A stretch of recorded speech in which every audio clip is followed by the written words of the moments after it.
Nous sommes à Mazar-e Sharif, dans le nord, à 1 heure de route de l'Ouzbékistan, de l'ex-URSS.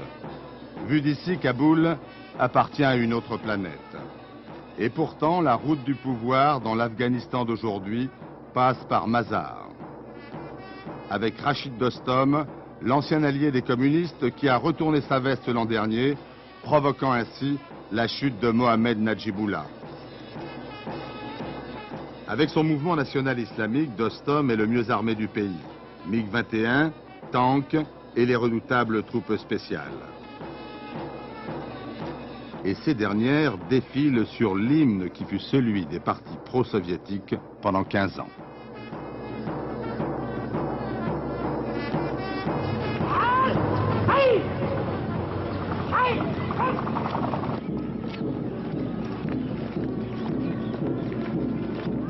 Dostum bénéficie d'autre part du soutien de 2 ethnies importantes, Tadjik et Ouzbek, qui représentent le tiers des 16 millions d'Afghans.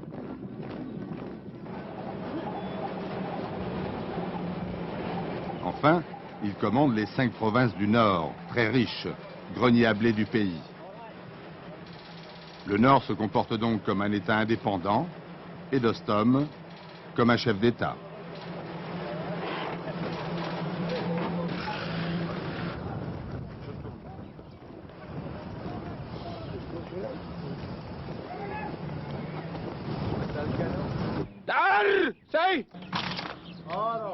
Courtisé et surveillé à la fois par le Pakistan et l'Iran, encouragé dans sa volonté de puissance par la Russie, Dostum, le pion Dostum, ne sera pas facile à bouger.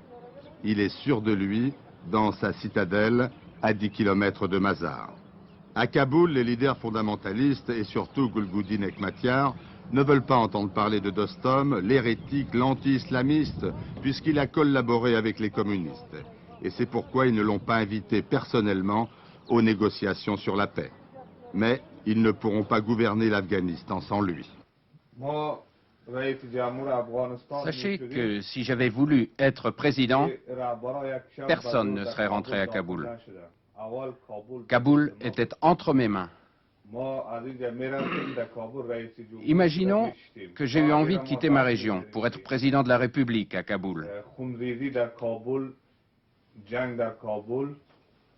J'ai tout de suite pris conscience que cela nous aurait entraîné dans une guerre encore plus rude.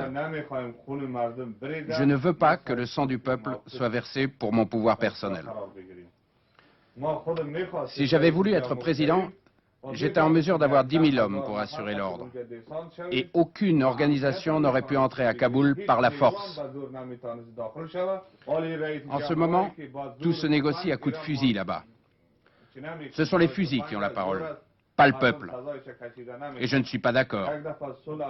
Une fois la paix rétablie, le peuple désignera son véritable président.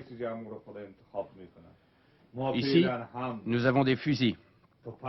Mais nous sommes prêts à travailler comme des forçats, labourer et défendre les idées de notre mouvement national islamiste, sans qu'un seul centime d'aide nous vienne de l'extérieur.